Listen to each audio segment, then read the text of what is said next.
It's a loud house today and a very full house today. Thank you all.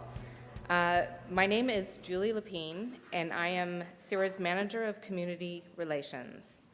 Joining me today are additional members of the CIRA team. Most of you have probably already met them at registration, and there's a few others here in the room. There are the folks in the gray shirts like mine. I would like to begin by acknowledging that we are fortunate to be able to gather on the unceded territory of the Coast Salish people.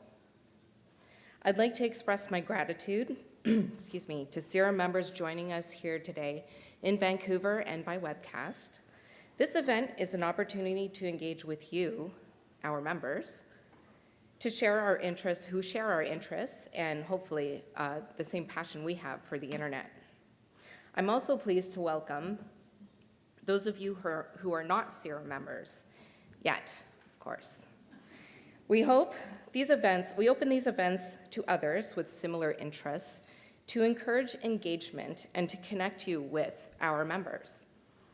If you have a .ca domain, and there are several of you in the audience, I know those wearing white lanyards, we encourage you to consider to become not a candidate, I apologize, a CIRA member today. If you're interested in learning more about CIRA's membership, feel free to speak to any CIRA team member here today, remember, in our gray shirts. So, now, I'm sure most of you know who CIRA is, but for those who don't, we are the organization that manages the .ca domain on behalf of all Canadians. We encourage Canadians to choose .ca to brand themselves Canadian online, but we also manage and secure the underlying infrastructure that ensures every .ca website is functioning, stable, reliable, and reliably reached by both Canadians and people around the world. Although managing .ca is our primary mandate, CIRA also has a broader goal: to build a better online Canada. We do this in several ways, including enhancing the quality, security, and performance of the internet through the cybersecurity products and services that we offer to both Canadian organizations and our peers globally.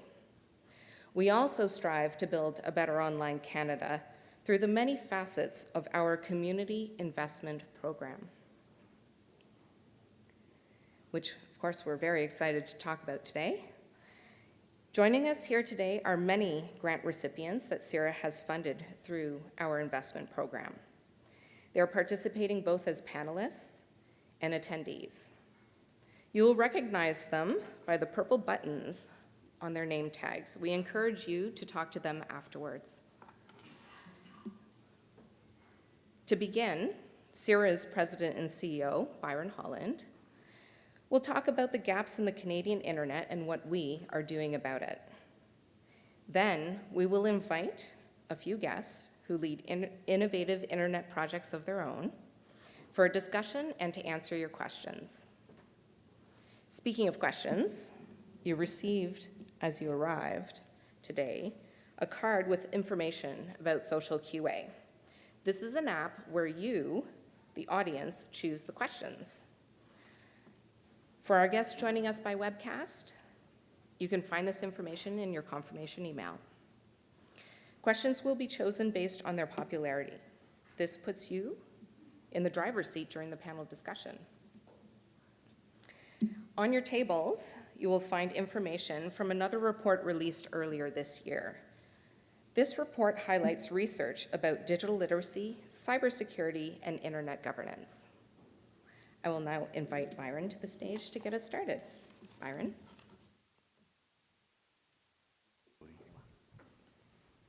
Thank you, Julie. And welcome, everybody. I just wanted to acknowledge that I think this is a first for a member event. You'll note that every single seat here is taken, and we actually, I think, had to turn people away at the door from a CIRA member event to talk about internet and internet governance related issues. So congratulations to you for being part of our first completely sold out event.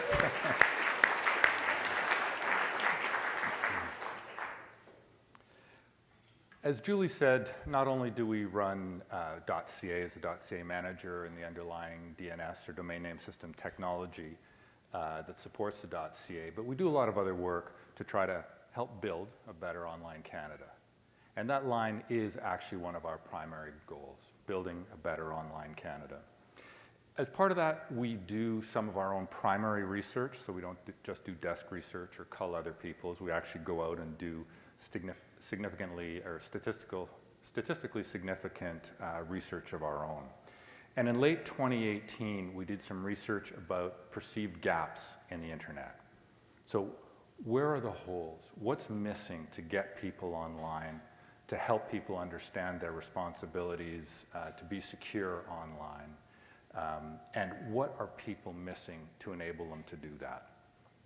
And we released a report called The Gap Between Us that highlighted a number of these challenges that exist in Canada, and they included in the areas of infrastructure, access, and digital literacy in particular. And the report really started to surface and highlight the gap that's increasingly growing between us, between the haves and the have-nots in terms of the internet and online activity. And particularly, it started to surface some of the groups that have ended up being in some of the have-not categories. And they in particular included seniors, new Canadians, Indigenous communities, and remote and rural residents, particularly in the north, but also just rural in general. And we heard a number of common themes, and it percolated through all the groups, and we've extracted some of those themes that we wanted to highlight today. That infrastructure remains problematic, particularly in the rural and remote communities, and that small ISPs as well as rural customers really struggle with the cost of the, depending on your perspective, the first or last mile challenges. Also that home internet provides a rich online experience, but even many low-cost options are still too expensive for low-income families or low-income individuals. And that there's also a gap in the fundamentals of using the internet itself, to ensure one's ability to take advantage of that rich online experience. And while digital literacy can be a hot topic in terms of the words, not nearly enough is actually being done about that to create a safe, secure online experience for everybody. And one of the challenges there, of course, is funding, like many of these challenges are. There often is a funding challenge for all of these issues. And where money is available, in fact, often the process to access it is too complex or too specific, or there's, of course, intense competition for the limited funds available. Our gaps report also talked about some solutions, and it certainly ranged from increasing funding, but also just better funding models, and creative ways to integrate activities like digital literacy, which often get hung out as its own subject, right into educational and teaching materials in schools and post-secondary institutions and beyond. So as we mentioned, CIRA is most well known for operating .ca, but of course we are much more than that. And one of those key goals is really to strengthen the internet community in measurable ways. And we've started by addressing or identifying some of these key gaps and themes in our report, and by making suggestions in terms of how to address them. And I'd like to provide a couple of examples of that. We've been supporting the development of local internet exchange points in cities across Canada so that internet service providers and content providers and their major customers can connect their networks more efficiently, more effectively, and also at lower cost, creating a more robust and resilient Canadian infrastructure. We also are very much an international organization in that, of course, the internet is a global network of networks. it's not confined to a geographic border. What happens out in the rest of the world, of course, impacts us, and what we do here in Canada can impact the rest of the world. Whether you're a citizen here trying to access .cas, or an international citizen or business trying to connect with Canada, internet governance becomes a critical issue for all connected internet citizens to be concerned about. And CIRA is very involved in making sure that the Canadian voice is heard globally and Canadian values are heard globally from an internet perspective. Now, of course, there's the CIRA Community Investment Program, which is really our flagship program in terms of doing activities outside of our core business and core mandate. And supporting the Canadian internet community is clearly critical to us, and we put our money where our mouth is on that front. Since 2014, CIRA has granted $5.5 million to over 130 community projects led by Canadian not-for-profits, charities, academics, researchers, research institutions. All of our investment goes to those kinds of institutions, those kinds of individuals. And later today, and perhaps that's why there's a bit of a sellout crowd, we'll be announcing our 2019 recipients for the Community Investment Program. So the CIP supports initiatives that bring the internet to Canadians, but also helps them get online and then makes the most of their online experiences. First mile initiatives have been a key feature of every year of our Community Investment Program. And even where infrastructure exists, not all Canadians are able to get online. And that's another focus of our program. How do we ensure quality access for the most number of Canadians possible, particularly in some of those communities that I previously mentioned? And again, we put our money where our mouth is. A few years ago, for example, we did something called the Manners Project in Nova Scotia. And that was essentially providing a wireless network in low-income housing for seniors, connecting 300 seniors who really had no option to get online prior to receiving our grant money. Similarly, this past year, in our 2018 grant program, we supported a number of initiatives that included women's shelters. Often women's shelters run on tight budgets. Connectivity is not necessarily the first issue that they're worried about, but we provided grant money to organizations that were wiring women's shelters to make sure that they could stay connected and also be able to search for employment, connect with family, and access other resources that people in that situation, or women in that situation, really need. The internet opens also a multitude of social, economic, and cultural opportunities, as we all know as concerned internet citizens. But it also leaves individuals, young and old, potentially to be vulnerable to cyberbullying, threats, fake news, misinformation, and other nefarious activities. Digital literacy has been a cornerstone of the CIP program since it began. And as an example of that, we have been a long-time contributor to Media Smarts, one of Canada's leading digital literacy organizations. And they try to leverage the network effect themselves in terms of what they do. They do high-quality research and build high-quality programming for schools, for teachers, so that they can reach out with maximum effect to an individual who's a teacher, who then can educate and inform each and every one of their students, taking advantage again of the network effect of Media Smarts research and tools. And finally, CIRA supports organizations that use the power of the internet to support or to provide services. And I think the Vancouver Community Network, who is here today, is a great example of that. They've developed a system, a messaging system that, that takes advantage, although they're doing pretty well. They're very quiet so far. Great job.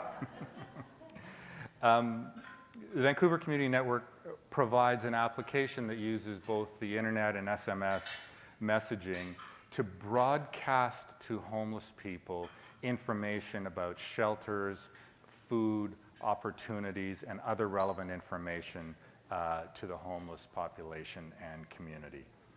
So that's a great example of one of the organizations that we have funded that provides an invaluable service to a very challenged community. We've also, just last year, provided funding to the University of Saskatchewan, who did what I thought was a really interesting project around building a digital learning center to capture and revitalize endangered Indigenous languages. Not to dig into that one too much, but one of the things that I thought was interesting is starting to really understand the grammar behind it and to be able to catalog the grammar for certainly to keep the language alive, but also for future generations and for people studying the languages, to actually truly understand the grammar of those somewhat endangered Indigenous languages. Now, as CA holders and members, you are all helping us do that. Every time a domain name is registered, a part of the registration fee goes to the CIP programs and then very directly through to the organizations that are doing this kind of great work. You know, CIRA's goal is to build a better online Canada, but of course we can't do that alone. We're one organization. We have a limited footprint, limited budget, only so many resources. So one of the key things that we need to do, of course, is extend our reach.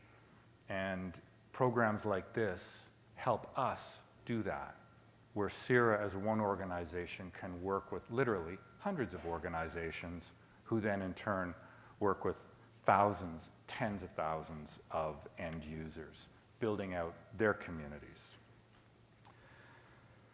using their own initiatives, some which are close to some of the kinds of work that CIRA does, but also some very, very much distant from the core infrastructure work that CIRA is involved in day to day. And we've got some great panelists today who are involved in those types of activities. Some great local folks, in fact, that we're going to bring up for the panel. And they're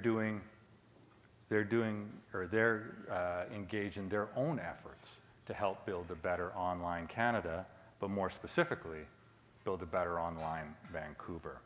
And they're all past beneficiaries of CIRA's community investment program. So I'd like to invite them to the stage. Tracey Axelsson from VCN, Mark Hosak from BC CLA, Scott Jamieson from Vanix, and Bradley Shende from Indigenext. Come on up. I'm going to sit here if you don't mind, please.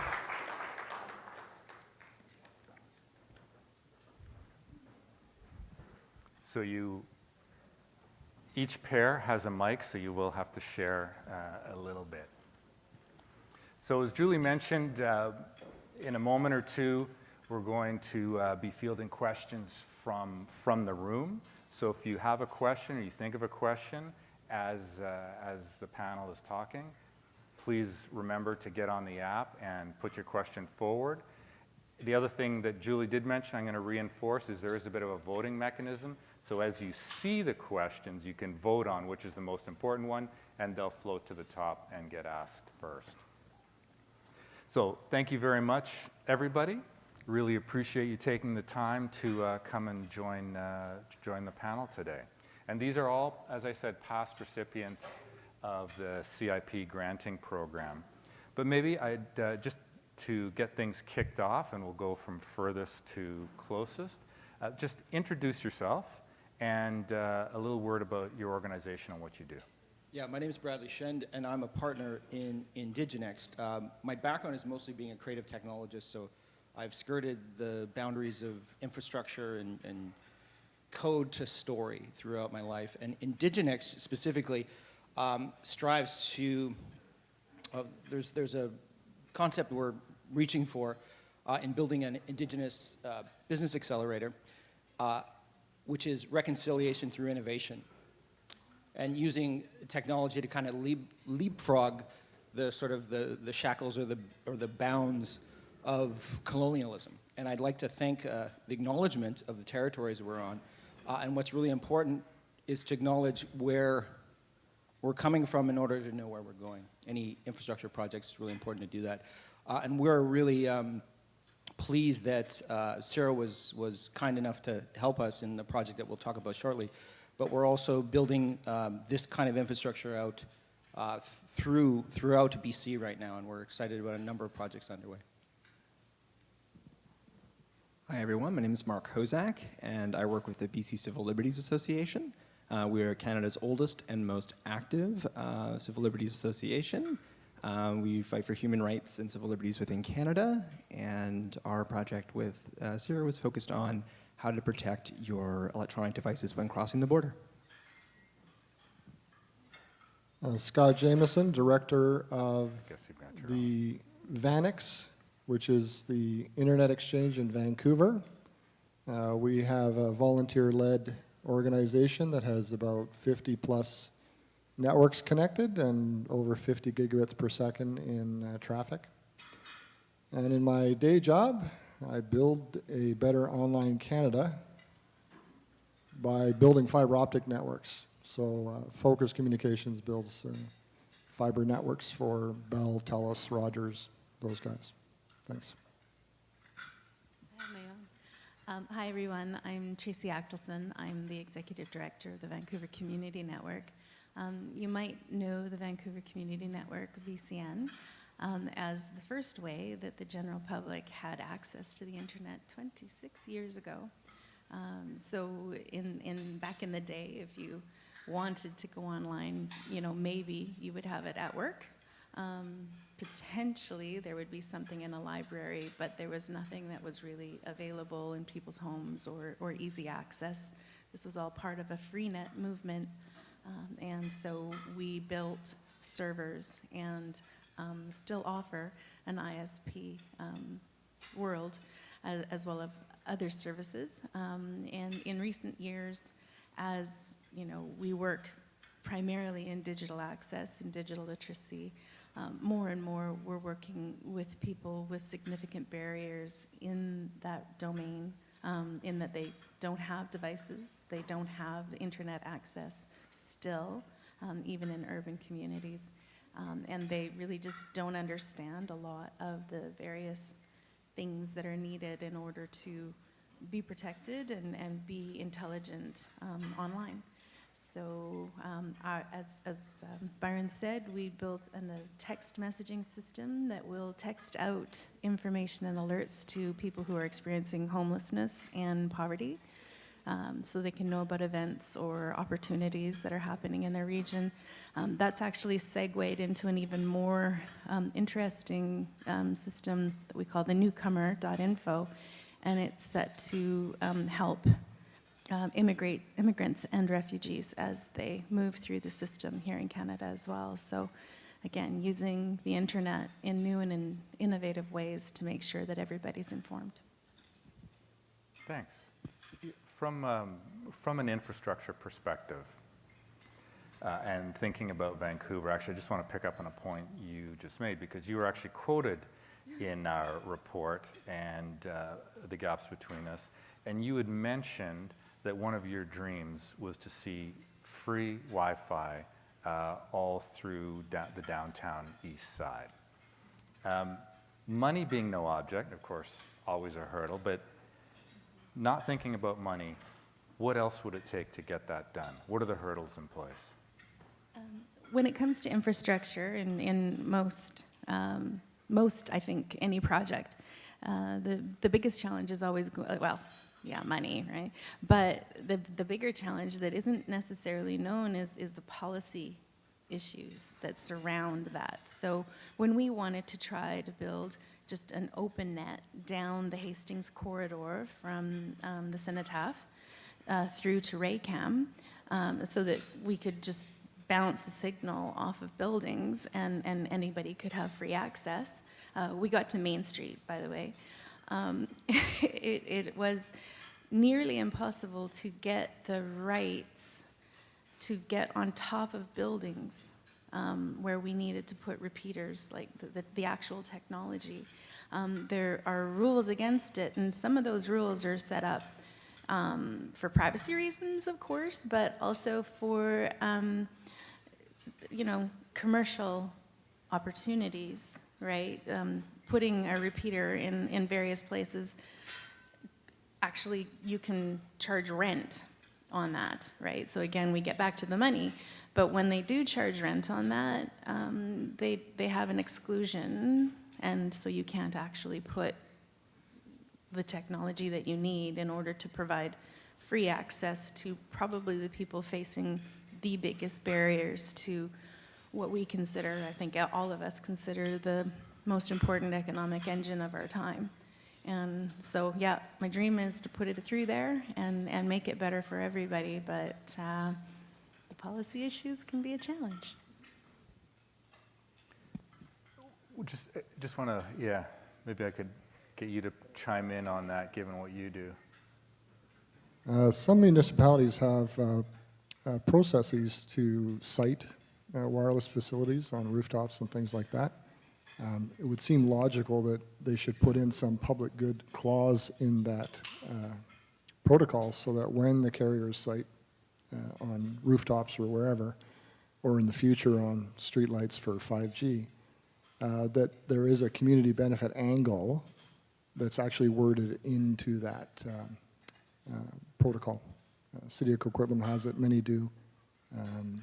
That might be a sort of a good tact to take. Sorry, I think the City of Vancouver, when they had a larger RFP a couple of years ago for larger ISPs to compete, did put in a public good clause into that, but it was more that we would have to go through the winner of the RFP bid in order to work with that, as opposed to just providing it from our own servers. So. One of the things that the report clearly highlighted is essentially a widening gap between the haves and have-nots in the internet ecosystem. I'm wondering if any of you could speak to how do you see that manifesting itself in the communities that you're part of? Because we see it in terms of the research and report. How does it really feel in your communities? There's an interesting side note to our project, but I should jump through the project really quickly. One of the, what we did was we created a stone's throw away from here, where the planetarium is, and where the City of Vancouver archives are. And back in 2014, the City of Vancouver did a wonderful job of acknowledging that we're on the unceded territory of the Musqueam, Tsleil-Waututh, and Squamish peoples. Yet, right between the planetarium and the city archives was the ancient city of Sunak. So, and there's absolutely no demarcation of that. There's not a plaque, there's nothing. So the big house or the long house that was there that had potlatch there, and the community that was here before Vancouver existed there. And there's no official acknowledgement of that space and that place. And it's absolutely critical that we know where we're standing in order to know where we're going. And we thought it's very interesting that VR and mixed reality and augmented reality could allow for us to recreate that village. And so that's what we set out to do. And what's amazing about that is it's a way of time travel almost. It's a way to kind of go back in time and forward in time, as it were. So we, with a group of 17 students, 17 Indigenous students between the ages of 14 to 20, including one that was a child living, a young man living on the spectrum, with autism, and his mother, who was accompanying him and participated as well, taught them SketchUp, 3D, basically the ability to construct the 3D space itself, and then Unity, the game engine itself, in order to recreate that village. And it was profound to you know, have a 14-year-old give you an Oculus headset and show you what was before Vancouver. And as a side note, for those out there in the audience online too, the results are available. It's B for Vancouver, B and for Vancouver on GitHub if you want to look that up.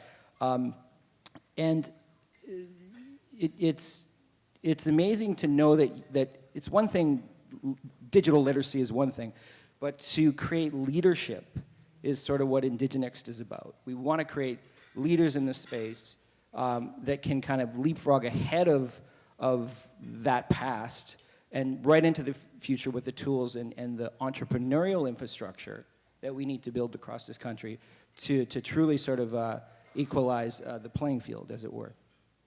One of the side notes to your question, though, that came out of that was one of the students, just after, we took them all for ice cream, and one of the comments was like, never had an ice cream. You know? Like as the after game, you know, celebration. And that really, really, you know, struck us as a team to know that it's as simple as things like that, above and beyond the fact that here's a kid that, you know, could have a future in gaming as a result of the tool set that has just been given to them. So that was one profound sort of light bulb moment from that experience. And again, we're really grateful to CIRA for making that community investment. Thank you for sharing that story. Mark? In terms of gaps that we see, it's I think while lots of folks, as we see in the package in front of you, folks are concerned about the security online and their privacy of their information when they are online. I think there's just a lack. We find that there's a lack of awareness of ways that folks can protect themselves, especially in particular in heightened situations when they cross the border, and then when they hear the ways that they can protect themselves in the short term, there seems to be a second wave of awareness that perhaps our laws are constructed in such a way that the steps that we have to take just aren't fully sufficient to truly protect ourselves. And then when we are online, and they start thinking about what are the ways that we can ask for solutions from government.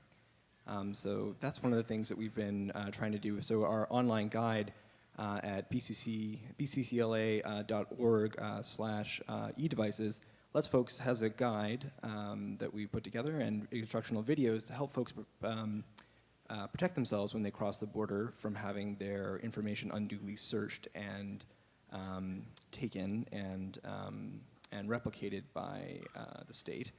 But also makes them ask questions of how we can change the systems and the ways, the state of play of our law to protect ourselves in the long term. Thanks. Tracey, did you wanna add something? I work in Woodwards, so the Woodwards building right in the downtown east side, right on sort of the verge of it. And I can tell you that the sea of people that we see most days cross all boundaries. We have children, we have seniors, we have refugees, we have very comprehensively addicted people. Yes, I have made sure that everybody has naloxone training on our floor. We have endless streams of people who actually don't have access to a telephone. So we pay for a telephone that works across Canada so that they could at least phone their families. It's a lot of compassionate work, but the bigger issue is, of course, gentrification and seeing the schism between the have-nots and the haves in that one region compels us to be more for the people that have not. Scott, switching a little bit to infrastructure, the real plumbing of the internet. I mean, Vanex has kind of a unique take on urban access and infrastructure. And actually, maybe before I ask you a question, how many people in the room know what an internet exchange point is? That's actually a very highly educated room That's impressive. overall. Yeah, absolutely. So maybe first, can you give us the layman's view of what an IX is? And then how does an IX help a community in terms of performance, resiliency, pricing, any of the other attributes of an internet exchange point? So VanX is basically a place where companies that operate networks can meet and exchange traffic, network traffic. And that's the simplest explanation for an internet exchange. But it has profound effects, of course, because it can lower the cost to do your business, which, when we're talking about our competitiveness in the world, that might play a role.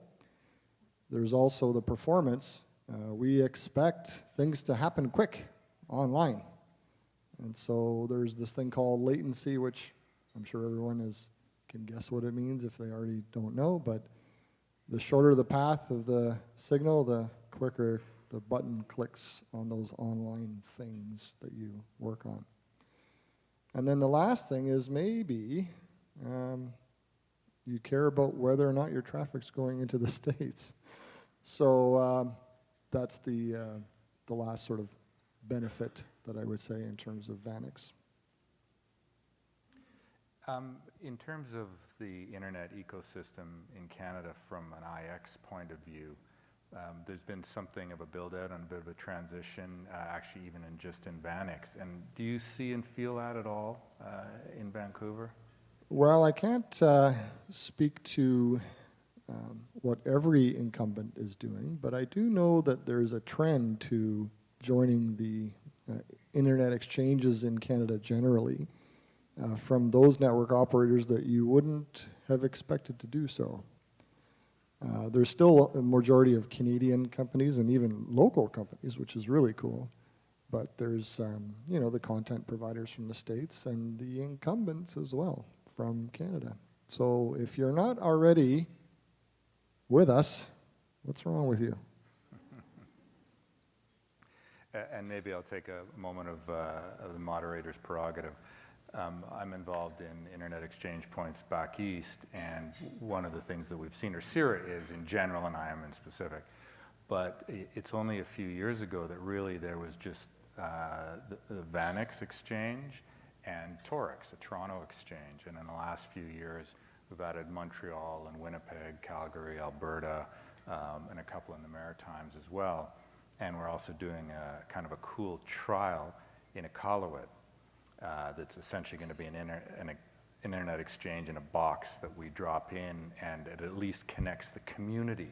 So you get internet speed in a remote and rural environment, at least within the community, because satellite's still involved.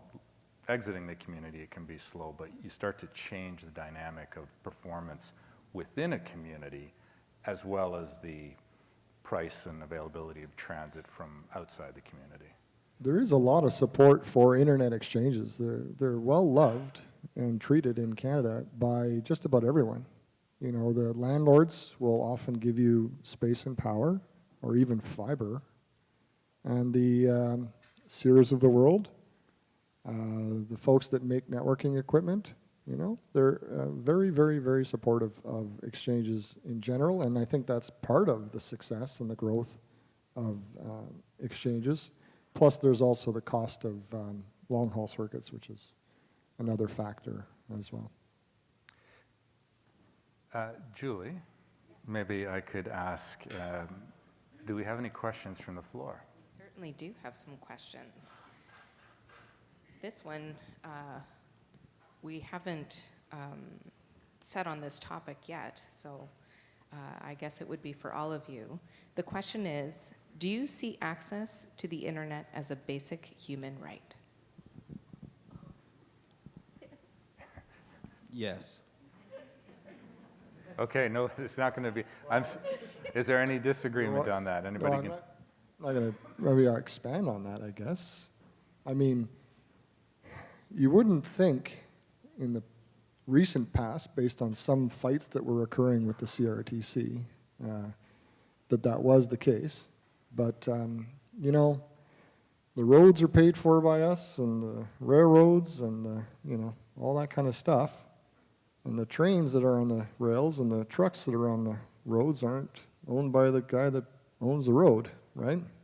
So it's a right, but it's also just, it has to be.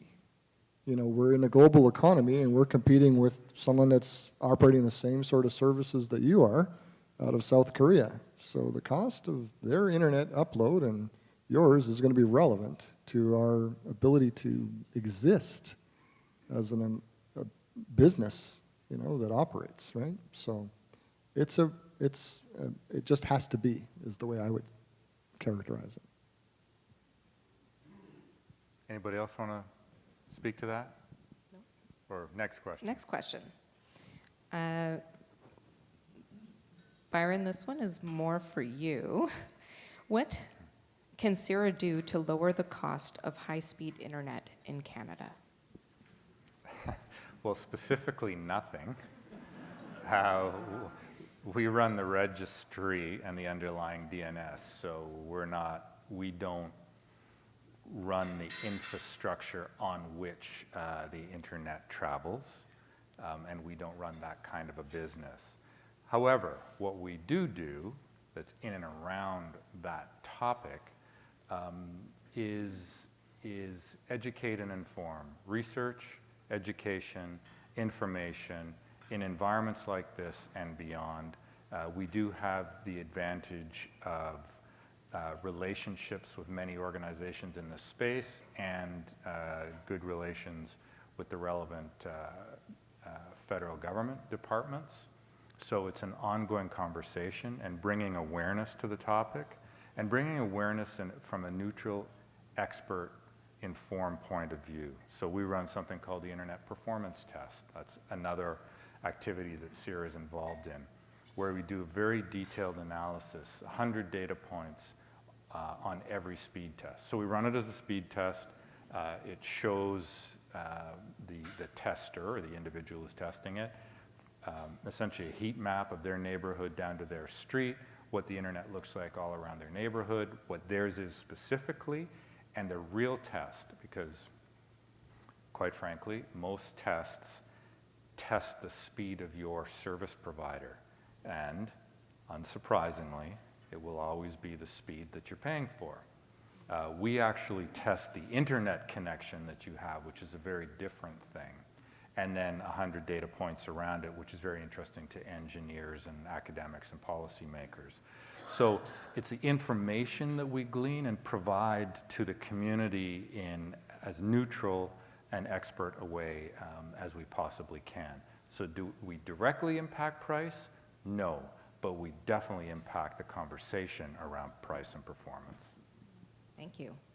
Next question. What single issue, I'm assuming around the gaps, do you think impacts the most Canadians?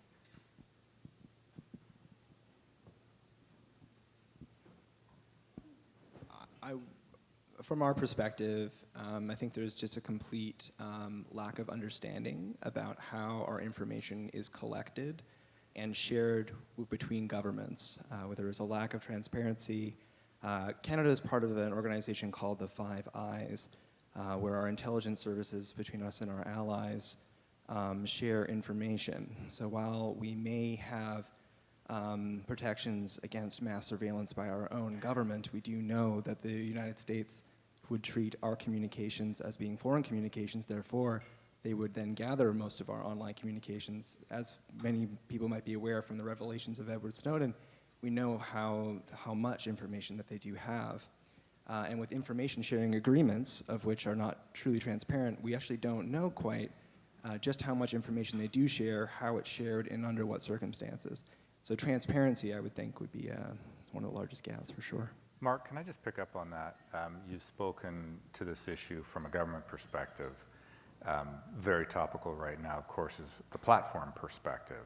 And in terms of lack of transparency of what's happening to your personal data, what are your thoughts on what's happening on the private side of this question? I wouldn't speak on behalf of the organization in terms of having true prescriptions for our for corporate entities of themselves. But we do advocate that government should explore a role for trying to constrain those activities. For our data should be far more secure. It should be, again, more transparent, how your information is being collected and what is it being used for. There are many questions about whether or not agreements that are about as long as this room, where we did to actually scroll through them and then put them end to end, I'm sure, and print them out on paper. Does that truly imply actual informed consent? That's a question.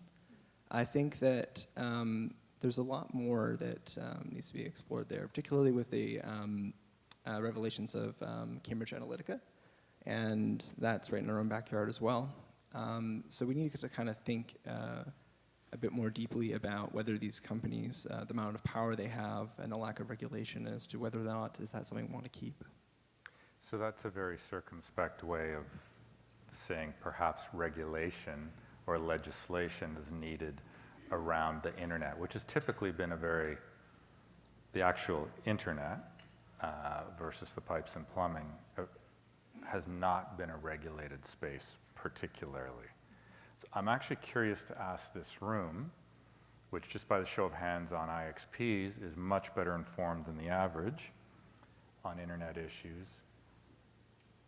Just put your hand up if you think regulation about activity on the internet is something that government should be doing. Just a show of hands, yes or no? Yes, regulation?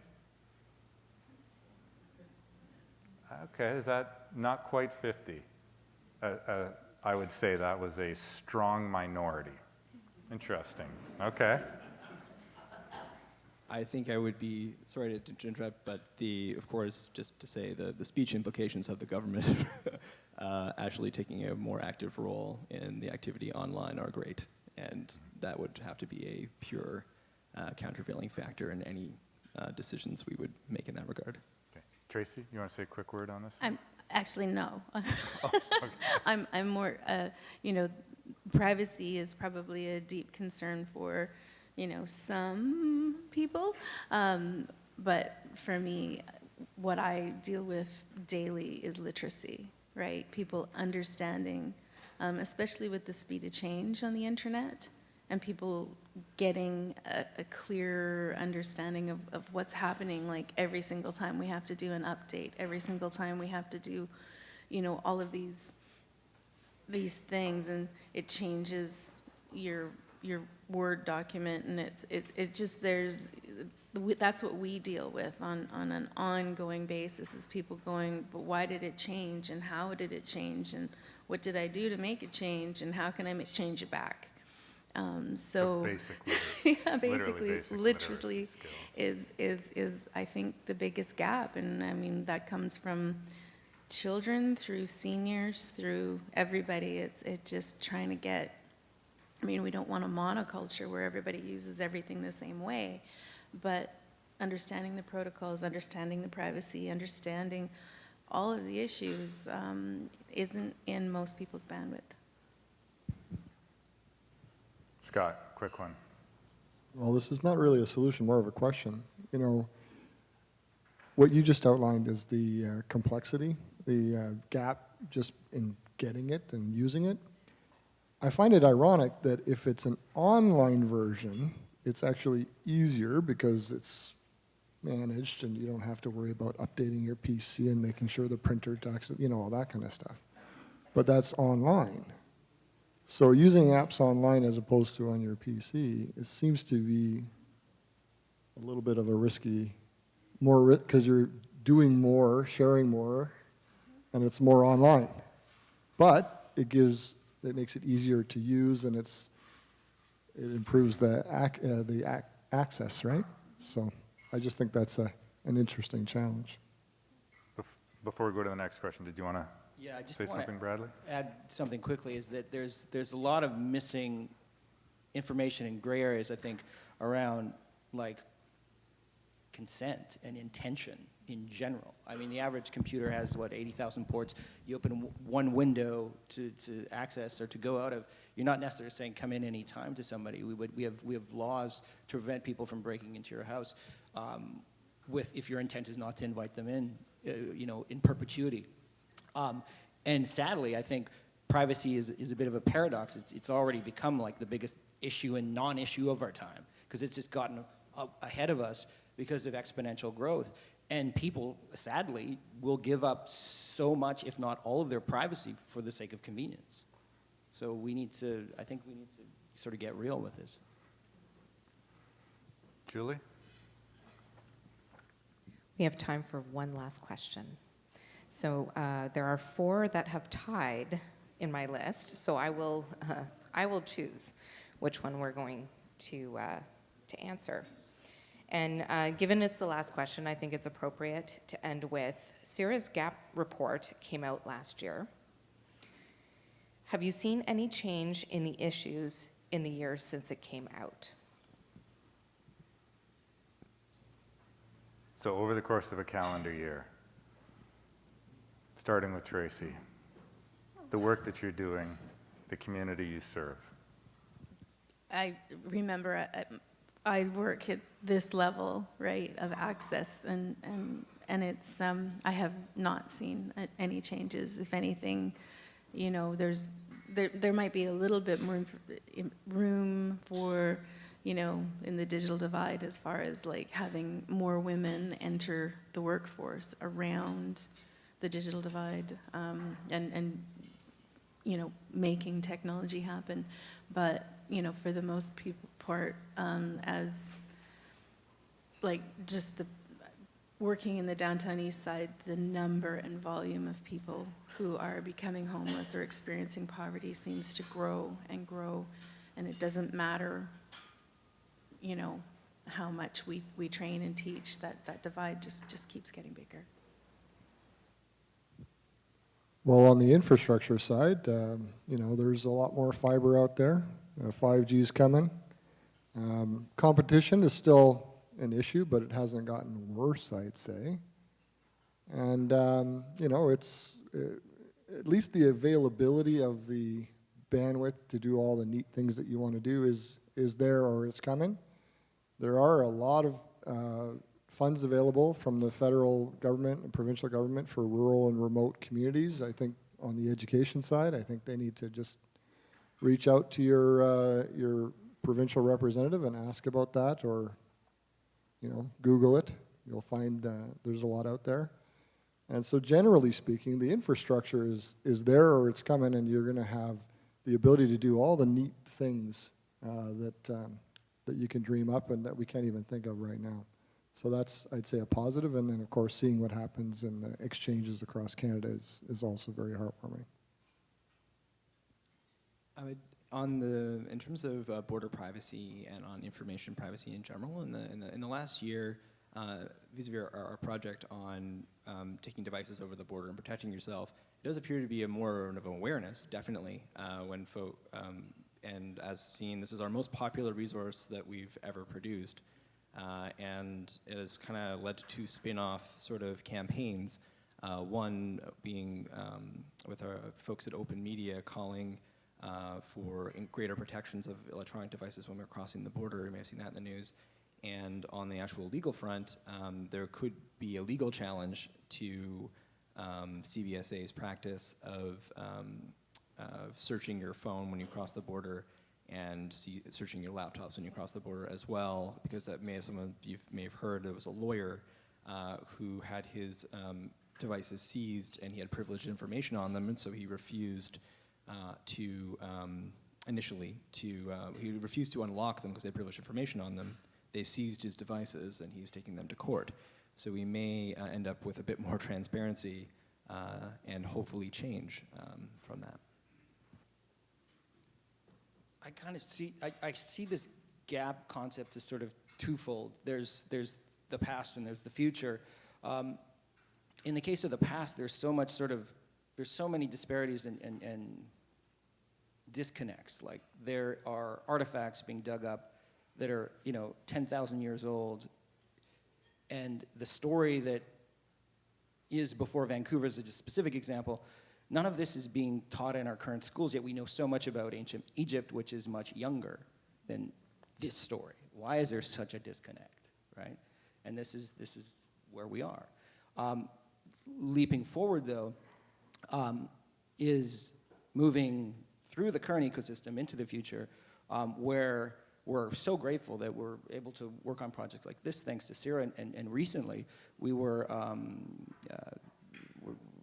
so much gratitude because in Western Canada we're going to have the first Indigenous Digital Accelerator thanks to Western Diversification in partnership with CapU and Indigenext granting us $1.93 million to build out this type of entrepreneurial infrastructure and get these kind of projects moving more rapidly forward to fill those gaps. So it's these conversations that make me extremely optimistic about where we're headed. But there are many moving parts, and it's complex, so it's not a simple answer. And sometimes it's really uncomfortable, and you got to like lean into it a little bit because you don't know, and that's where I think the good work gets done. Well, thank you very much. I want to just say, first off, thank you to our panelists for being here today. So, yes, thank you very much.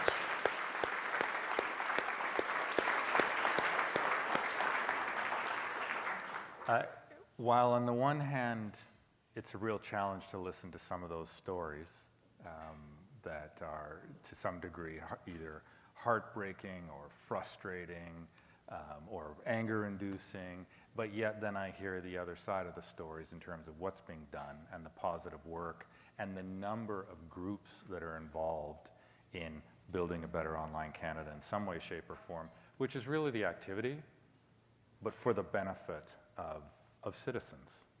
Citizens, not just users, citizens.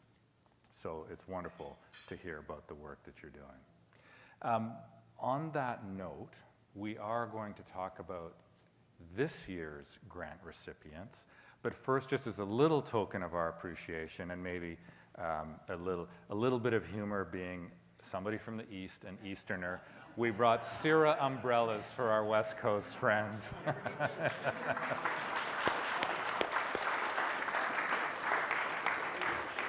Yes, although given we're flooding in the East, it's not quite as funny a joke, but yeah. Anyway, thank you very much, and I welcome you to stay here while we talk about some of the grant recipients coming up for 2019. So, you know, certainly we've heard about some of the gaps that we see, that we feel, that we experience, that our clients, our customers, our users of our services feel and experience. But we've also heard an awful lot about what's being done and how positive the contributions being made by our grant recipients are. So today, we're excited to announce the 2019 grant recipients. And this year, CIRA is providing $1.25 million in direct cash grants, separate and distinct from all the resources that we as an organization actually put behind. But $1.25 million on projects strengthening Canadian internet infrastructure, online access, and digital literacy, which were our focuses for this year. CIRA is going to be funding 21 organizations across Canada. Don't worry, I'm not going to read all 21 for you right here, right now, because I'm going to talk about a few that we're really excited about, and then we're also going to roll on the screens all of the grant recipients, and of course they'll be posted online shortly, so you'll be able to see all 21 of them. But there were three that I thought were topical. The first is AI for Education. It's an initiative with the nonprofit Actua out of Ottawa, providing elementary and high school teachers with handbooks and training on how to incorporate artificial intelligence into real-life lessons in their classrooms. The next is Mamapuapan Technology Society, which will be upgrading and expanding wireless infrastructure in Samson Cree First Nation in Alberta. And the third one that I was going to highlight was the Aurelia Christian Center, which is leading a project providing internet access and digital literacy training to the homeless and those with limited income in their region. So you can view the full list of 2019 grant recipients on our website at CIRA.ca/CIP.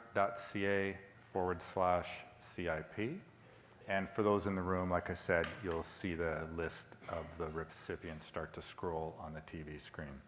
So I thought the three that I mentioned just gave a sense of the types of organizations and really the breadth of organizations and themes that we will be funding this year. You can stay up to date with CIRA and these projects in particular using our social media feeds, because one of the things that we do on a regular basis is highlight what are these projects doing, where are they at, what do their successes look like, meet the people behind all of these projects. We've had the opportunity to meet 4 right here today to hear about their stories and their rich stories and successes and challenges. And we will highlight all of the projects that CIRA is funding over the course of the year. And of course, anybody who's a member, you'll get our quarterly newsletters, and we'll also be telling those stories. So thank you again, CIRA members and non-members, for joining us today. If you have any specific questions about CIRA, feel free to speak to the folks in the gray shirts, or I guess I didn't get the memo, me in the white shirt. You know, as I said earlier, all .ca holders and all members are part of our journey, CIRA's journey in building a better online Canada. So for that, I thank you. As Julie mentioned, we're happy to have many past community investment members here, both the 4 on the stage, thank you very much, but they're also sprinkled around the room. So thank you to you for all that you have done in your communities with your projects.